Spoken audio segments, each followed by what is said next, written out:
ഹോസ്പിറ്റലിൽ പോയിട്ട് വന്നതിന് ശേഷം ഞാൻ അപ്പോഴും തന്നെ അരിയടപ്പത്ത് ഇട്ടിട്ടുണ്ടായിരുന്നു. അതുകൊണ്ട് പെട്ടെന്ന് അത് ആയി കിട്ടിയിട്ടുണ്ടായിരുന്നു. പിന്നെ ഇതാ കടയിലൊന്ന് പോയി കേട്ടോ അടുത്തുള്ള. അങ്ങനെ അവിടെ പോയി 2 മുട്ടയൊക്കെ മേടിച്ചിട്ട് വന്നു. കൊണ്ടുവന്നപ്പോഴേ 2 പൊട്ടി. അതുകൊണ്ട് ഞാൻ പിന്നെ അത് മാറ്റി വെച്ചു. മുട്ട ഞാൻ പുഴുങ്ങിയിട്ട് ഫ്രൈ ചെയ്തെടുക്കാമെന്നാണ് വിചാരിച്ചത്. പക്ഷേ അത് പൊട്ടിയതുകൊണ്ട് പിന്നെ നമുക്ക് വറുത്തെടുക്കാമെന്ന് വിചാരിച്ചട്ടോ.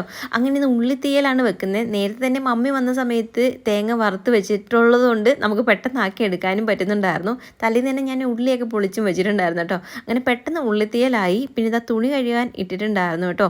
അങ്ങനെ അതൊന്നും ആയി കിട്ടിയിട്ടുണ്ടായിരുന്നു. അങ്ങനെ പിന്നെ ഇതാ അതൊക്കെ എടുത്ത് ഒന്ന് വിരിച്ചൊക്കെ ഇട്ടു. ഇന്ന് പുറത്തല്ല കേട്ടോ വിരിക്കുന്നത്. ഇന്ന് അകത്ത് തന്നെ ആ ഒരു സൈഡിൽ 2 അയ കെട്ടിയിട്ടുണ്ട്. അങ്ങനെ അവിടെ തന്നെ അങ്ങ് വിരിച്ചിടാമെന്ന് വിചാരിച്ചു കേട്ടോ. പിന്നെ ഇതാ നമ്മൾ മുട്ടയും കൂടെ ഒന്ന് വറുത്തെടുത്തിട്ടുണ്ട്. അങ്ങനെ മുട്ടയും കൂടെ വറുത്തെടുത്തിട്ട് ചോറിനാന്ന് വിചാരിച്ചു. അപ്പോൾ ഇന്ന് സ്പെഷ്യൽ വേറൊന്നുമില്ല. ഉള്ളിത്തീയലും വെച്ച് മുട്ട വറുത്തതുമാണ് ചോറിൻ്റെ കൂടെ. നല്ല ടേസ്റ്റ് ഉണ്ടായിരുന്നു കേട്ടോ ഉള്ളിത്തീയൽ. ഇതിൻ്റെയൊക്കെ ഞാൻ ഡീറ്റെയിൽ വീഡിയോ ഇട്ടിട്ടുണ്ട്. കാണാൻ താല്പര്യമുള്ളവർ കയറി കണ്ടു നോക്കുക. ഫുഡ് കഴിച്ചതിന് ശേഷം എന്താ കുഞ്ഞിൻ്റെ 2 ഷർട്ട് ഉണ്ടായിരുന്നു, അതും കഴുകിയിട്ടു. അപ്പോൾ